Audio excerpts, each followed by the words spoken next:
오늘 읽은 본문의 말씀을 가지고 생명과 복의 길, 사망과 저주의 길이라는 제목으로 함께 말씀을 생각해 보겠습니다. 사람은 누구든지 다 생명을 얻고 복을 얻기를 원합니다. 사람은 누구나 다 사망에 이르고 저주에 이르기를 원하지 않습니다. 그러면 어떻게 해야 생명을 얻고 복을 얻을 수가 있습니까? 어떻게 해야 사망에 이르지 않고 저주에 이르지 않을 수가 있겠습니까? 생명과 복의 길이 무엇일까요? 사망과 저주의 길은 또한 무엇이겠습니까? 오늘 본문을 설교하는 것은 쉽지 않은 일입니다. 왜냐하면 신명기에 나와 있는 모세의 긴 설교 중에 한 부분만을 취하여 강론하기 때문입니다. 신명기는 모세가 모압 평지에서 출애굽 2세대에게 행한 설교입니다. 신명기에서 모세가 행한 설교는 시간에 따라 세 부분으로 나눌 수가 있습니다. 1장 1절부터 4장 44절 부분은 모세가 과거를 회상하며 이제 새로운 세대에게 권면하고 경고하는 말씀입니다. 그리고 4장 45절부터 29장 1절 이 부분은 현재 자신의 설교를 듣고 있는 새로운 세대에게 하나님의 언약 백성으로서 행해야 할 바를 교훈하고 있습니다. 모압에서 하나님과 이스라엘 새로운 세대가 언약을 새롭게 맺는 말씀이라고 할 수 있습니다. 모압 언약이라 할 수 있죠. 신명기의 언약이 들어있는 부분입니다. 4장 45절부터 29장 1절입니다. 그런데 신명기에 이렇게 나와 있는 소위 모압 세겜 언약이라는 불리우는 이 부분은 좀 특별합니다. 시내산에서도 이스라엘 백성들이 출애굽하여 언약을 맺었습니다. 또 새로운 세대가 모압에서 지금 하나님과 언약을 맺지 않습니까? 그런데 이 신명기의 언약, 모압 세겜 언약은 체결 장소가 두 곳입니다. 모압에서 그리고 세겜에서 언약을 맺게 됩니다. 언약의 체결 시간도 2시간입니다. 현재와 미래입니다. 언약 체결도 두 지도자에 의해 수행됩니다. 모세와 여호수아입니다. 시내산에도 보면은 하나님과 이스라엘 백성이 언약을 맺고 하나님은 이스라엘의 하나님이 되시고 왕이 되시고 이스라엘 백성은 하나님의 백성이 됩니다. 그리고 하나님이 언약을 맺은 이스라엘 백성에게 언약법인 율법을 주고 십계명을 주는 이야기가 바로 나오지 않습니까? 신명기도 마찬가지입니다. 5장에 십계명이 나오는 것입니다. 언약법이 나오는 것입니다. 그래서 언약의 법적 요소는 모세에 의하여 모압에서 현재 이 말을 할 때 주어졌습니다. 그러나 이제 시내산 언약도 뒤에 보면은 다시 하나님 앞에 번제와 화목제를 드리는 제사 드리는 장면이 나옵니다. 제의적 요소, 제사적 요소가 나오는데 요 모압 언약, 모압 세겜 언약도 신명기 언약도 이 제의적 요소는 신명기 11장 26절부터 32절 또 신명기 26장 16절에서 29장 1절에 보면은 모세에 의하여 지시가 되는데 여호수아 8장 30절부터 35절에 보면 여호수아가 세겜에서 이 제의적 요소를 성취하는 걸 볼 수 있습니다. 그래서 언약의 제의적 요소는 여호수아에 의하여 세겜에서 미래에 이루어질 것입니다. 출애굽한 이스라엘 백성은 시내산에서 하나님과 언약을 맺었습니다. 우리가 옛 언약이라 부르는 시내산 언약이죠. 이제 모압에서 새로운 세대가 새롭게 언약을 맺습니다. 모압 세겜 언약이라 할 수 있는 것입니다. 그게 이제 4장 45절부터 29장 1절의 신명기서의 내용이에요. 그 다음 29장 2절부터 34장 끝절까지, 이것은 모세가 미래를 내다보며 가나안에 들어갈 이스라엘 자손에게 권면하고 경고한 말씀입니다. 그에는 예언적인 그런 말씀도 들어 있습니다. 오늘 29장 본문은 그런 배경 속에서 이제 행해지는 것입니다. 여러분, 이스라엘 백성은 하나님께 어떤 존재입니까? 이스라엘 백성은 언약의 백성이고 하나님의 백성입니다. 이스라엘 백성에게 하나님은 어떤 분이십니까? 자신들의 왕이십니다. 자, 출애굽기 19장 3절부터 6절 말씀입니다. 모세가 하나님 앞에 올라가니 여호와께서 산에서 그를 불러 말씀하시되 너는 이같이 야곱의 집에 말하고 이스라엘 자손들에게 말하라. 내가 애굽 사람에게 어떻게 행하였음과 내가 어떻게 독수리 날개로 너희를 업어 내게로 인도하였음을 너희가 보았느니라.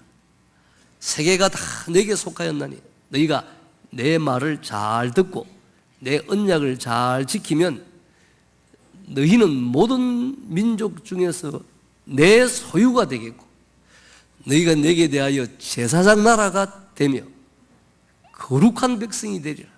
너는 이 말을 이스라엘 자손에게 전할지니라. 그래서 이스라엘 백성들은 그 말을 듣고 좋습니다. 우리가 하나님을 왕으로 섬기고 하나님 말씀에 순종하겠습니다. 이렇게 반응함으로 하나님과 이스라엘 백성이 언약을 맺은 거예요. 그런데 그 언약의 내용은 그렇습니다. 하나님은 왕이시고 이스라엘 백성은 하나님 백성이 되고 하나님의 나라를 이루는 그게 언약의 핵심적인 내용이에요. 그래서 시내산 언약에서는 백성이 만들어졌어요. 백성은 이루어졌지만 국가는 삼조서가 있어야 되지 않습니까? 백성도 있어야 되고 영토도 있어야 되고 주권이 있어야 돼요. 근데 다스리는 왕은 계시고 백성은 있는데 영토가 없잖아요. 그러니까 지금 이제 모압에서 이렇게 언약을 맺을 때는 곧 가나안에 있는 곧 이스라엘 백성들이 요단강을 건너서 가나안을 정복하고 그 땅을 기업으로 차지할 것입니다. 모세는 들어갈 수가 없어요. 하나님께서 모세에게는 허락지 않고 모세는 느부산에 올라가서 가나안 땅을 바라보나 보고 죽었습니다. 여호수아가 이제 이스라엘 백성들이 끌고 들어가게 될 것입니다. 그래서 신명기 언약은 그러잖아요. 모압에서 법적인 요소는 계명은 다 주어진 거예요. 화목제 번제를 드리는 제의적인 요소는 여호수아가 이제 이스라엘 백성들을 끌고 들어가서 그 땅을 정복하면서 이렇게 제의적 요소를 이렇게 행하게 될 것입니다. 그게 여호수아 8장에 나오는 거예요. 신명기서 5장 1절부터 3절 말씀입니다. 모세가 온 이스라엘을 불러 그들에게 이르기를 이스라엘아 오늘 내가 너희의 귀에 말하는 규례와 법들을 듣고 그것을 배우며 지켜 행하라. 우리 하나님 여호와께서 호렙산에서, 호렙산이 시내산입니다, 우리와 언약을 세웠나니, 이 시내산 언약이죠. 이 언약은 여호와께서 우리 조상들과 세우신 것이 아니요 오늘 여기 살아있는 우리 곧 우리와 세우신 것이라. 그러니까 하나님이 시내산에서 언약을 맺은 첫 번째 세대는 다 죽었어요. 그 언약은 살아있는 것입니다. 그 언약의 후손들이 지금 이제 출애굽 2세대고 가나안 1세대로 이제 가나안에 들어갈 것입니다. 그들에게 하나님이 다시금 당부하는 거예요.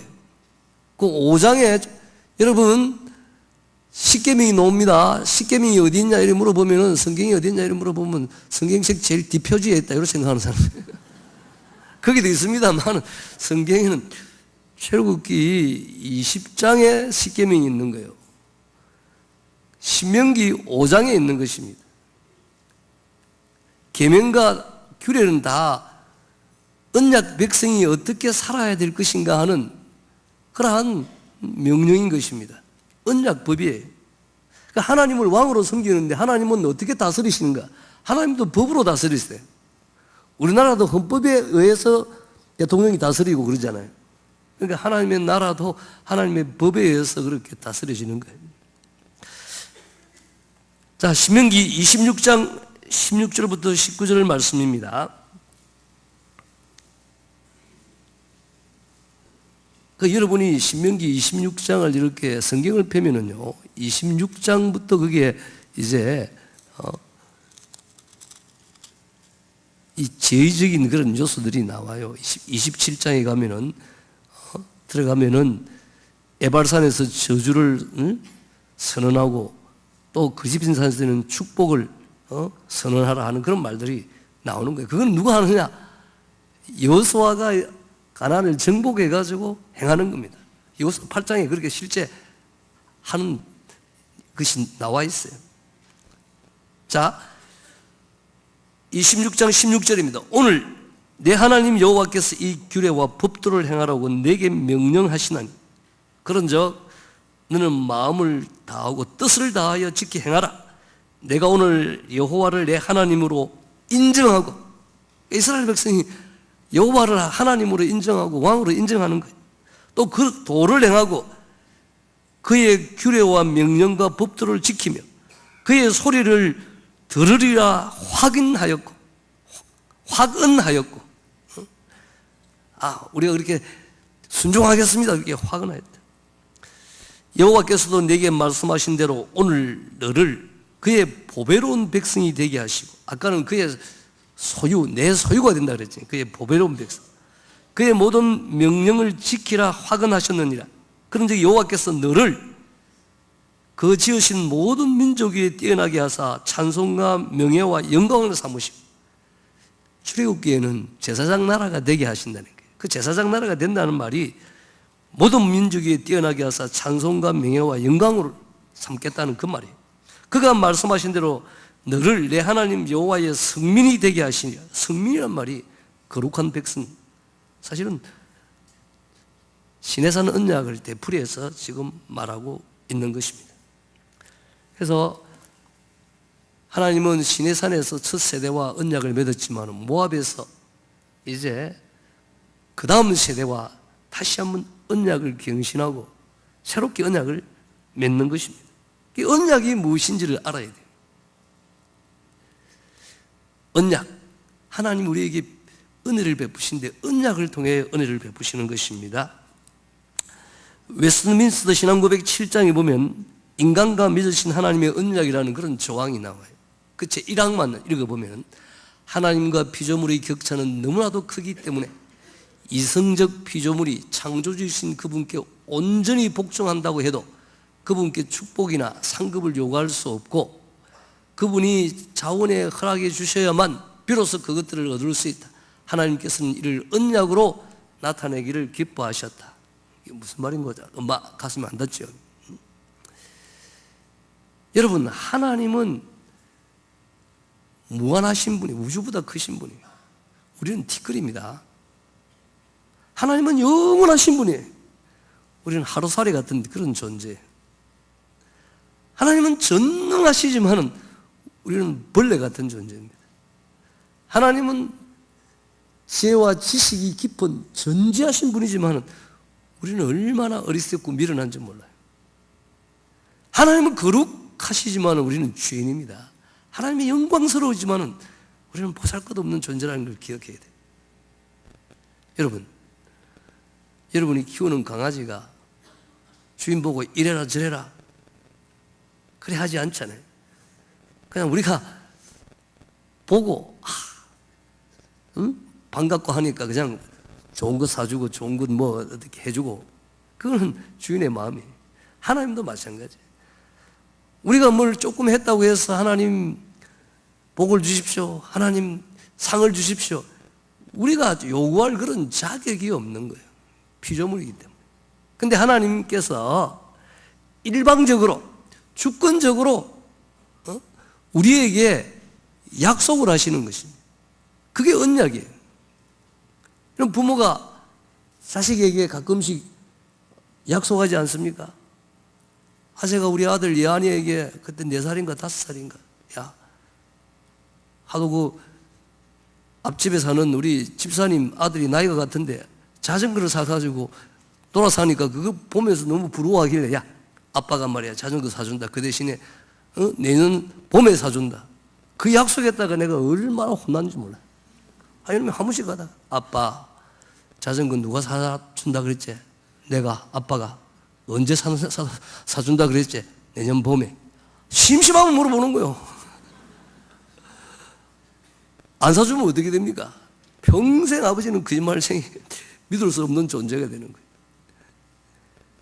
하나님은 신실하십니다. 하나님은 거짓말 하시는 분이 아니에요. 그래서 하나님이 일방적으로 약속을 하시는 거예요. 이게 언약입니다. 언약이라는 게 너무 중요한 거예요.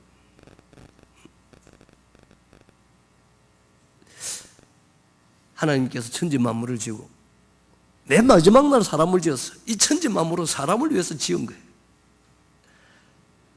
그리고 하나님이 에덴 동산을 이렇게 만드시고는 마음껏 아담과 하와가 즐기고 지내도록 하셨어요. 그러나 이 에덴 동산, 이 세상 너가 주인이 아니다. 창조주인 내가 주인이다. 그래서 하나님의 권위 아래 있도록 하나만 딱 금했어요. 동산 안에 있는 모든 것 네 맘대로 먹고 네 맘대로 즐기라. 그러나 하나만 선악을 알게 하는 나무의 실과는 먹지 말라. 먹으면 반드시 죽는다. 그 안 먹는 것이 하나님의 권위를 인정하고 이 세상의 주인이 하나님인 것을 인정하는 거예요. 하나님의 그 명령에 순종하면 영생이 주어지고 하나님의 영광에 참여하게 되는 거예요. 사실은 하나님 그거 할 필요도 없어요. 그렇지만은 하나님이 자기 형상대로 사람을 지으시고 영생을 주시고 하나님의 영광에 참여하도록 하기 위해서 그렇게 명령하시는 거예요. 딱 하나만. 그것도 간단한 거예요. 어려운 명령이 아닌 것입니다. 먹는 것. 다른 거 먹을 거 많고 하니까 그거 안 먹어도 돼요. 그런데 인간이 교만하고 욕심에 젖었어. 하나님 명령을 거역하고 그 선악과를 따서 먹음으로 불순종하여 죄를 범하는 것입니다. 죄로 말미암아 죽음이 오고 저주가 왔습니다. 여러분, 그래서 첫사람 아담과 하는 언약을 웨스트민스터 신앙 고백서에는 행위 언약이라고 그러죠. 그 다음에 하나님께서 하시는 모든 언약을 신앙 고백서에는 은혜 언약이라고 해요. 아브람 갈대아 우르에서 그 아버지는 우상을 만들어 파는 사람이었어요. 근데 하나님이 어느 날 일방적으로 아브람을 찾아오셔서 아브람을 부르시고 하나님 백성 삼으시고 하나님에게 약속하는 거예요. 너로 모든 민족의 이름 높이고 너를 복의 근원으로 삼겠다. 하나님이 그렇게 너를 복덩어리가 되게 하겠다. 하나님 일방적으로 그렇게 약속하시는 거예요. 그러나 약속에는 조건이 있어요. 아브라함이 하나님의 명령에 순종할 때 그러한 복이 주어지는 거예요. 하나님은 이스라엘 백성들 시내산에서 일방적으로 또 약속을 하고 하는 거예요. 내가 너희 하나님이 되고 내가 너희들 복 주겠다. 너희를 높여주겠다. 나의 특별한 소유로 삼겠다. 너희들은 제사장 나라가 될 것이다. 너희들은 거룩한 백성이 될 것이다. 하나님 그냥 일방적으로 약속하는 거예요. 그러나 약속에는 조건이 있어요. 너희들이 나를 잘 섬기고 내 말을 순종하면 그런 복을 주겠다는 거예요. 하나님 그렇게 안 하셔도 돼요. 근데 여러분, 그게 옛 언약이란 말이에요. 근데 이스라엘 백성들이 그 마음이 부패하고 육신을 가진 그런 존재라, 죄의 본성을 가진 존재들이라, 또 육신이 약하여 결국은 하나님의 계명과 규례와 법도에 순종하지 않았어. 그래서 망하는 거예요. 하나님은 예레미야를 통하여, 에스겔을 통하여 새 언약을 약속하셨어요. 때가 되면 그리스도가 오셔서 우리의 이 모든 사망과 저주와 지옥 형벌로부터 우리를 구원해 주시고, 또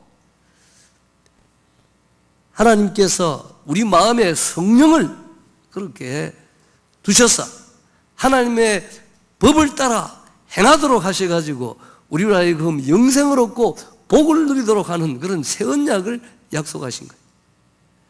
그런데 여러분, 오늘 세례를 받았잖아요. 세례 받는 게 뭡니까? 예수님을 왕으로 이제 섬기겠다는 충성서약을 하는 거예요. 하나님과 언약 관계에 들어가는 거예요. 지금은 하나님이 직접 통치하는 것이 아니라 하나님의 아들 예수 그리스도가 하늘과 땅의 권세를 받고 대신하여 통치한단 말이에요.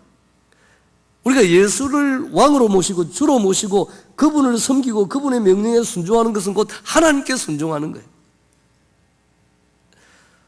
여러분, 세례받는 것은 그런 새 언약 가운데 들어가는 거예요. 우리가 새 언약의 백성이 되는 거예요.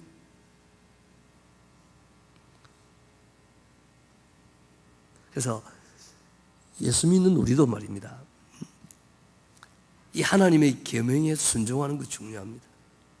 하나님 말씀에 순종하는 것이 너무 중요해요. 제가 이 설교를 준비하면서 이게 오해를 할까 싶었어요. 지금은 율법 시대가 아니지 않습니까? 지금은 복음 시대고, 지금은 율법 아래 사는 것이 아닙니다. 우리는 은혜 아래 있고, 그리스도께서 너희를 자유케 하셨으니 다시는 종의 멍에를 매지 말라, 율법의 멍에를 매지 말라 하기 때문에 너무 율법적으로 설교하면 여러분이 잘못 그렇게 이해할 수 있기 때문에 제가 웨스민스터 신앙 고백서를 많이 읽었어요. 그 다음에 신명기서를 처음부터 끝까지 한번 다시 이게 어떤 의미일까를 생각해보고 설교하는 것이 쉽지를 않다는 생각이 들었어요. 근데 그 웨스민스터 신앙 고백 19장에 보면 하나님의 율법이라는 그런 항이 나오거든요. 조가 나오거든요. 하나님은 이스라엘 백성들에게 율법을 주실 때 율법에는 세 가지가 있는 거예요. 의식법, 제사 제도가 있지 않습니까? 제사장 제도도 있고 성전도 있고, 이건 이스라엘 백성들에게 의식법으로 주신 거예요. 그 모든 성전이나 제사장 제도나 제사 제도는 그건 하나의 그림자고 예표예요. 실제는 뭐냐면 예수 그리스도예요. 예수 그리스도가 그래서 참인 거예요. 그림자인 거예요. 그래서 예수님 안에 다 이루어졌기 때문에 지금은 우리에게는 의식법은 해당되지 않습니다. 그 다음에 또 율법에는 재판법이 있어요. 이스라엘 나라 자체가 정치적인 조직체이기 때문에 하나님이 그 시민들이 어떻게 살아야 될지, 또 문제가 있을 때는 어떻게 재판해야 될지 그런 법을 주셨어요. 그거는 구약 이스라엘 백성들에만 해당되기 때문에 오늘 우리에게는 해당되지 않고, 물론 거기에 일반적인 그런 원리들은 우리가 또 배워서 교훈받을 수 있지만은, 그러나 우리에게 구속력을 지니는 그런 법이 아니에요. 그렇지만은 중요한 법이 도덕법이 있습니다. 십계명. 십계명은 이건 폐지지 않는 것입니다. 우리 예수님도 오셔서 율법을 더 강화시키고 온전케 하신다 그러잖아요. 여러분, 십계명은 오늘 하나님 백성인 우리에게도 동일하게 적용이 되고 또 우리가 순종해야 될 하나님의 명령인 줄 믿습니다.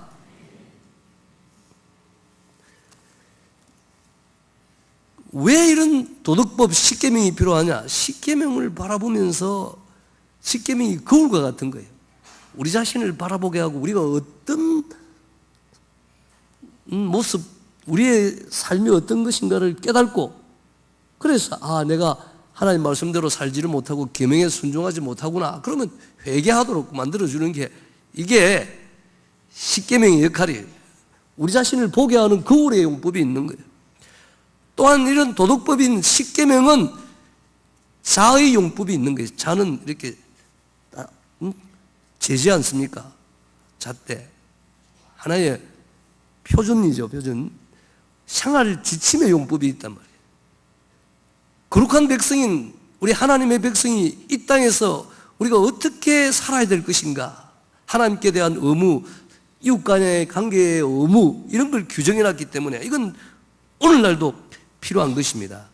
그리고 우리가 이 신명기서나 이런 말씀을 읽으면서 배워야 될 것은 하나님의 말씀에 순종할 때는 하나님이 생명과 복을 허락하십니다. 그러나 불순종하면 사망과 저주가 오는 거예요. 이거 기억해야 됩니다. 오늘 본문 말씀 30장 19절 20절을 우리가 같이 한번 읽어봅시다.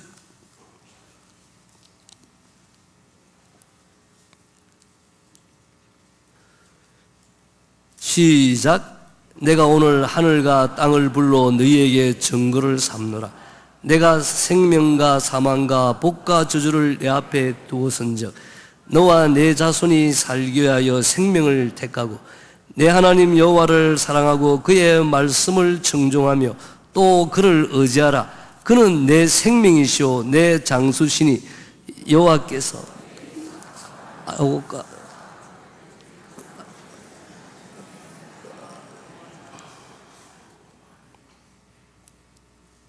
여러분, 언약 백성으로서 언약법에 바로 율법에 순종하는 것이 중요한 것입니다. 생명과 복의 길이 무엇입니까? 계명을 순종하는 것입니다. 사망과 저주의 길이 무엇입니까? 계명을 불순종하는 것입니다. 그래서 여러분 보세요. 항상 하나님의 백성은 하나님의 계명에 순종하면 생명과 복이에요. 불순종하면 사망과 저주입니다. 하나님이 언약을 맺으면서 항상 복과 저주를 선언하고 계십니다. 28장 보세요. 28장. 28장에는 길게 복과 저주에 관한 말씀이 나오는 거예요. 28장 1절부터 우리 9절까지 같이 읽습니다. 시작. 내가 내 하나님 여호와의 말씀을 삼가 듣고 내가 오늘 내게 명령하는 그의 모든 명령을 지켜 행하면 내 하나님 여호와께서 너를 세계 모든 민족 위에 뛰어나게 하실 것이라. 내가 내 하나님 여호와의 말씀을 청종하면 이 모든 복이 내게 임하며 내게 이르르니 성읍에서도 복을 받고 들에서도 복을 받을 것이며 내 몸의 자녀와 내 토지의 소산과 내 짐승의 새끼와 소와 양의 새끼가 복을 받을 것이라. 내 광주리와 떡반죽 그릇이 복을 받을 것이며 내가 들어와도 복을 받고 나가도 복을 받을 것이니라. 여호와께서 너를 대적하기 위해 일어난 적군들을 내 앞에서 패하게 하시리라.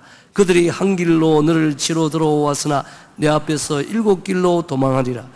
여호와께서 명령하사 내 창고와 내 손으로 하는 모든 일에 복을 내리시고 내 하나님 여호와께서 내게 주시는 땅에서 내게 복을 주실 것이며 여호와께서 내게 명사하신 대로 너를 세워 자기의 성민이 되게 하시리니 이는 내가 내 하나님 여호와의 명령을 지켜 그 길로 행할 것임이니라. 복 받는 길 뭡니까? 제가 그랬잖아요. 진주에서 제가 여러 번 이야기했습니다. 어떤 장로님 새벽마다 와서 아들, 딸을 위해서 기도한 거예요. 하나님, 우리 아들, 딸들이 들어와도 복을 받고 나가도 복을 받고 머리가 되고 꼬리가 되지 아니하며 위에만 있고 아래에 있지 않고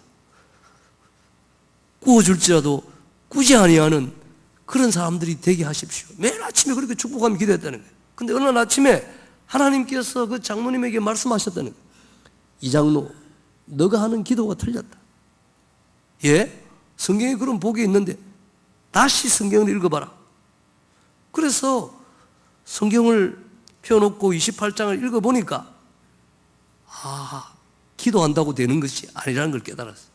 여러분, 들어가도 복을 받고 나가도 복을 받고 머리가 되고 꼬리가 되지 아니하며 구워줄지라도 꾸지 아니하며 하는 이런 복들은 어떤 사람에게 하나님 주십니까? 여호와의 말씀을 삼가 듣고 그 모든 명령을 지켜 행하는 사람에게 하나님 주시는 복이에요. 그래서 그 장로님이 기도를 바꿨다는 겁니다. 하나님, 우리 아이들이 하나님을 경외하여 악에서 떠나고 하나님을 사랑하여 하나님 명령에 순종하는 사람들이 다 되게 해 주십시오. 그렇게 하면 복은 따라오는 거예요. 반대로 저주에 대한 것은 4배로 복보다 깁니다. 왜? 사람은 부패한 본성을 가지고 육신을 소유하고 있기 때문에 범죄하기는 너무 쉽기 때문에 그래요.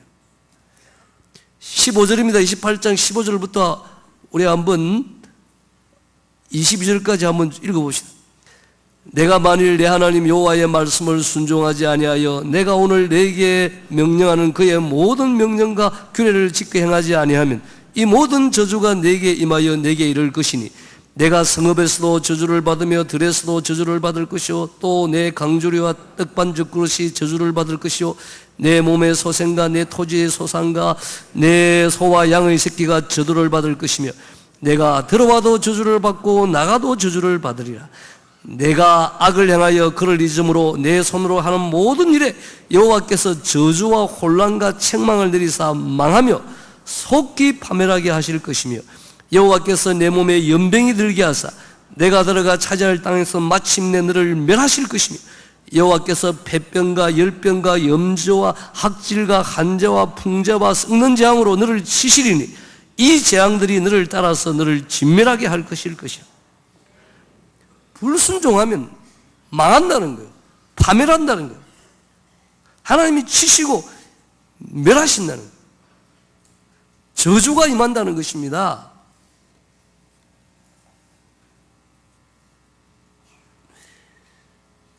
웨스트민스터 신앙고백 6장 사람의 타락과 죄와 그 징벌에 받은 말이에요.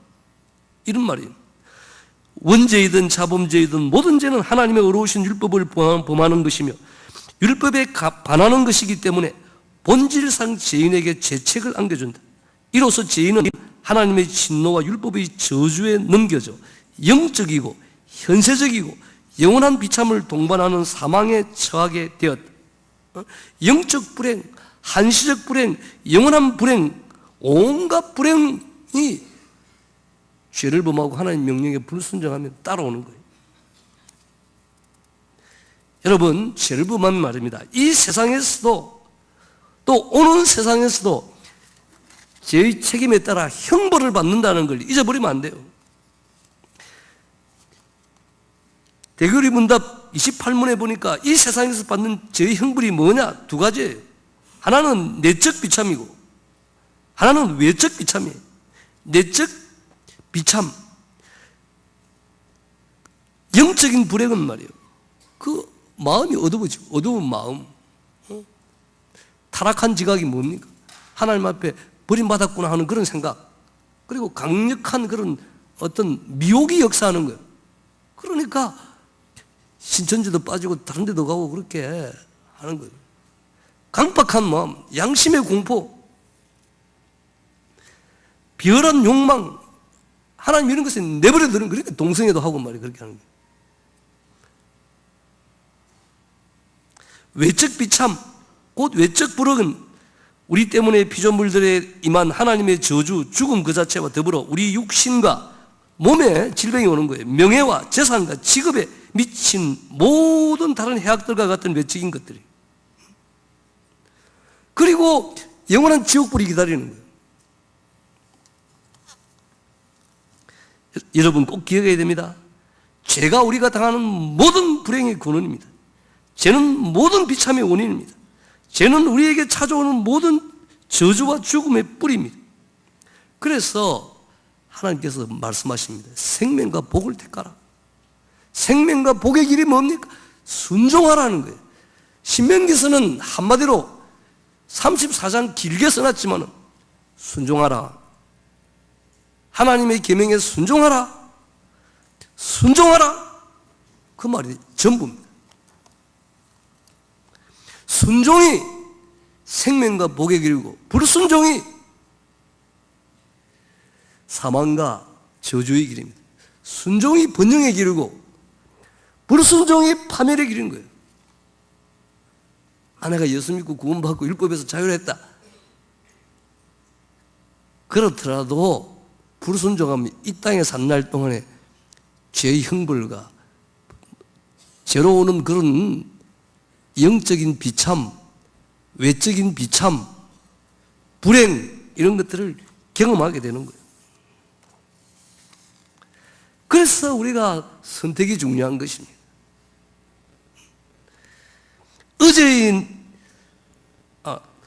오늘이 나는 어제 내가 한 선택의 결과다. 우리는 자유가 있는 동시에 책임을 져야 돼요. 하나님은 업신여김을 받지 않는다. 사람이 무엇으로 심든지 심는 그대로 거둔다. 이거 기억해야 합니다. 그래서 우리에게 필요한 게 뭡니까? 하나님의 은혜입니다. 우리가 어떻게 하나님 말씀에 순종할 수 있어요? 우리가 결심한다고 노력한다고만 되는 게 아니에요. 힘으로 능으로 되는 게 아니라 오직 하나님의 영으로 되는 줄 믿습니다. 하나님의 은혜가 함께해야 돼. 그래서 은혜를 받아야 되는 거예요. 은혜 가운데 머물러 있어야 되는 거예요. 대결의 문답, 소결의 문답은 하나님이 은혜 주시는 방편은 세 가지다. 말씀과 성례와 기도다. 말씀 읽을 때 죄를 깨닫게 되고, 말씀 읽을 때 복의 길을 알게 되고, 말씀 읽으면서 의의 길로 가는 걸 깨닫게 되는 거예요. 일주일이 지나도 그냥 성경 한 번도 읽지 않고 날마다 말씀 묵상하지 않는 사람, 그 사람이 어떻게 생명과 복의 길을 갈 수 있습니까? 하나님이 뭐라 명령하신지 모르는데 어떻게 순종할 수 있어요? 그리고 세례는 믿음을 강화하는 거잖아요. 아, 내가 이제 구원받은 하나님의 백성, 하나님의 자녀가 되었다. 아, 내가 자녀답게 살아야지. 이렇게 믿음을 강화하는 동시에 성찬에 우리가 다음 주 성찬 시간이에요. 성찬은 살아계신 주님과 우리가 교제하고 주님을 새롭게 만남으로 새 힘을 얻고 기쁨을 얻고 위로를 받고 자유와 치유를 경험하는 그런 놀라운 시간인 것입니다. 기도할 때 하나님이 역사하시고, 기도할 때 응답하시고, 기도할 때 성령으로 역사하시는 거예요. 말씀과 성례와 기도는 은혜를 받는 방편이에요. 이걸 우리가 적극적으로 활용하고 은혜 받기 위해서 노력해야 하는 거예요. 안 나가 교인이 그거는 교회가 뭔지를 몰라서 그래요. 이 공적인 예배에 참석하고 성찬에 참석하고 그럴 때 하나님이 역사하는 거예요. 여러분, 예수님 오시기 직전에 세상이 타락하고 교회도 그냥 배도하고 할 때 중요한 게 뭐냐면 예배신앙이에요. 예배신앙. 예배를 생명같이 여겨야 돼요. 요한계시록 읽어봐요. 하나님은 혼자 물론 말씀 묵상하고 기도하는 것도 중요하지만 공적으로 이렇게 모여서 예배드리는 이거 얼마나 중요한지 몰라요. 이 시간에 성령으로 주님이 오시고 하나님이 임재하셔서 우리를 만나주시고 우리를 만지시고 우리를 새롭게 해주시는 줄 믿습니다. 이게 우리를 지키는 거예요. 그리고 우리가 하나님 말씀대로 못 살면 회개해야 합니다. 제가 웨스트민스터 신앙고백서를 이렇게 쭉 또 대교를 묻어 소교를 묻다고 읽으면서 내가 너무 이번에 은혜를 받았어요. 회개를 죄에 대한 어떤 속성이나 사제의 원인으로 의지할 수 없지만은 회개는 하나님께서 그리스도 안에서 값없이 주시는 은혜의 행사이지만 회개조차도 하나님의 은혜를 베풀어야 회개할 수 있어요. 생명이 이르는 회개는 복음의 은혜라 그러죠. 그렇지만 모든 죄인에게 필수적이기 때문에 회개하지 않고는 누구도 사죄를 기도할 수 없다. 아무리 작아도 심판받지 않는 죄가 없는 것 같이 아무리 커도 진정으로 회개하는 자는 심판을 임하게 할 수 있는 죄는 없다. 일반적인 회개로 만족하지 말고 구체적인 죄를 구체적으로 회개하려고 애쓰는 것이 모든 사람의 의무이다. 우리의 죄의 용서는 회개를 통해서 오는 거예요. 그리고 회개하고 나서 우리가 믿어야죠. 갈라디아서 3장 13절 14절입니다. 그리스도께서 우리를 위하여 저주를 받은 바 되사 율법의 저주에서 우리를 속량하셨으니 기록된 바 나무에 달린 자마다 저주 아래 있는 자라 하였습니다. 이는 왜냐하면 그리스도 예수 안에서 아브라함의 복이 이방인에게 미치게 하고 또 우리를 알고 믿음으로 말미암아 성령의 약속을 받게 합니다. 우리가 회개하고 예수 그리스도를 의지하고 붙들면 예수로 말미암아 죄 용서를 받고 의롭다함을 받습니다. 할렐루야. 그리고 하나님 주신 은혜는 성령을, 약속의 성령을 우리에게 주신 거예요. 성령 우리 속에서 너희 안에 행하시는 은혜는 하나님이시니 자신의 기쁘신 뜻을 위하여 너희로 소원을 두고 우리에게 기도하고 싶고 착하게 살고 싶고 사랑하고 싶고 용서하고 싶고 봉사하고 싶은 선한 마음을 불러일으키는 거예요. 그리고 그렇게 살 수 있도록 능력과 에너지를 주시는 줄 믿습니다. 우리 안에 계신 성령, 그 성령이 중요한 거예요. 그 신약의 위대한 복은 성령인 것입니다. 하나님의 은혜는 두 가지, 예수 그리스도와 성령, 이 두 가지 다 하나님의 은혜의 선물인 것입니다. 할렐루야. 그래서 우리는 법 아래 한쪽 그 은혜 아래에 있으면서 성령을 의지하고 결국 이 계명대로 사는 사람이 되어서 예수를 5년 믿고 10년 믿고 20년 믿으면 결국 하나님이 우리를 복 주시고 번성케 하시고 또 하나님께서 생명의 풍성함을 주실 줄 믿습니다. 다 일어서시겠습니다.